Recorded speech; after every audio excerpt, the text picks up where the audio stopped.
आत्मा सम राग भाव भव भव में चलता है, वैराग्य भी भव भव से चलता है। राग भव भव से चलता है तो वैराग्य भी भव भव से चलता है। व्रत साधनाएं भव भव से चलती है।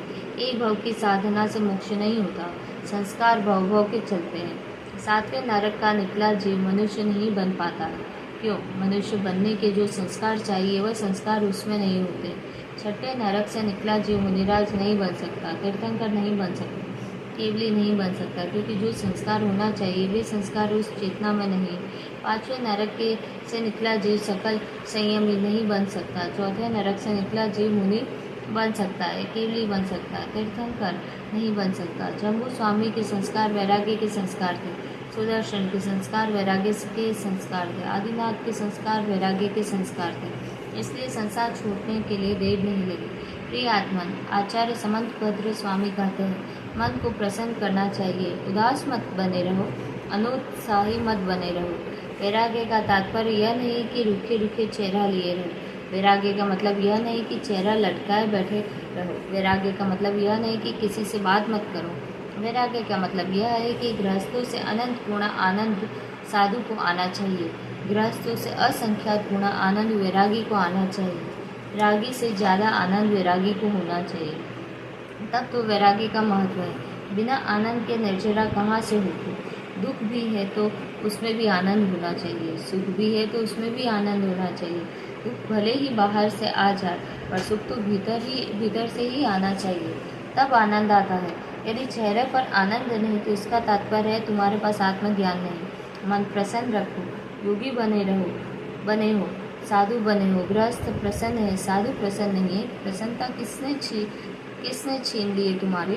कौन सा विकल्प है, कौन सा तनाव है? तू वैरागी है। वैरागी की परिभाषा यह नहीं कि खुश न हो रहो।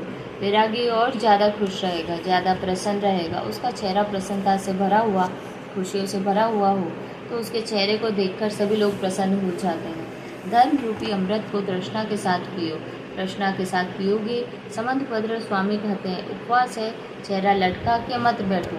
उपवास है, अंतराय है, चलता है, लेकिन धर्म रूपी अमृत को तृष्णा के साथ पियो और पिलाओ। दोनों कानों से पियो, हजारों कानों से पिलाओ। आचार्य श्री विद्यासागर जी महाराज जी ने रक्षाबंधन पर सबसे अच्छी बात कही कि सबसे पहले तन को विकार से बचाना चाहिए, फिर वचन को विकार से बचाना चाहिए, फिर मन को विकार से बचाना चाहिए, फिर मन विकार से बचता है। तन व्यवस्थित, वचन व्यवस्थित, फिर मन व्यवस्थित। तन व्यवस्थित नहीं होगा तो वचन व्यवस्थित नहीं होगी, वचन व्यवस्थित नहीं होंगे तो मन व्यवस्थित नहीं होगा। मन की व्यवस्था बनाओ, मन अव्यवस्थित न रहे। मन को संयमित रखना है, मन की व्यवस्था है। वचन को संयमित रखना है, वचन की व्यवस्था है। भाषा समिति का संयम वचन की व्यवस्था है। अविकार होना काय की व्यवस्था है। हम सुदर्शन को चरित्र को जाने, जीवन चरित्र सीता को जाने। सीता के लिए रावण ने कितने प्रयत्न किए हैं। सीता ने अन्न जल का त्याग कर दिया है। सीता का अविकार मार्ग था, तभी तो सीता कहती है, मैंने स्वप्न में भी श्री राम के सिवा अन्य किसी का ध्यान भी नहीं किया हो। तो फिर सीता कहती है, मैंने स्वप्न में भी श्री राम के सिवा अन्य किसी का ध्यान भी किया हो तो अग्नि मुझे जला देना। सीता ने स्वप्न में भी किसी पर पुरुष का स्मरण नहीं किया। अविकार मार्गी सीता ने समक्ष त्रिखंडाधिपति रावण खड़ा रहा हाथ जोड़े, लेकिन स्वप्न में भी स्मरण नहीं किया। अनंतमती बचपन में ही संकटों से गिर आई, अविकारी मार्गी रही। चंदना संकटों से गिरी, अविकार मार्ग पर चलती रही। जिसके मन विकार मार्ग को प्राप्त नहीं हुए, आज इतिहास के पृष्ठ उनके लिए नमन करते हैं, उनके लिए पूजा और वंदन करते हैं। धन्य है वे व्यक्ति, धन्य है चंदना, धन्य है सीता, धन्य है अंजना। 22 वर्ष तक पति जिसे देखने न आया हूँ, कभी कल्पना न जागी कि मैं दूसरे से शादी कर लूँ। वो धन्य है यह मार्ग अंजना का, तभी तो इतने महान पुत्र को जन्म दे सकी।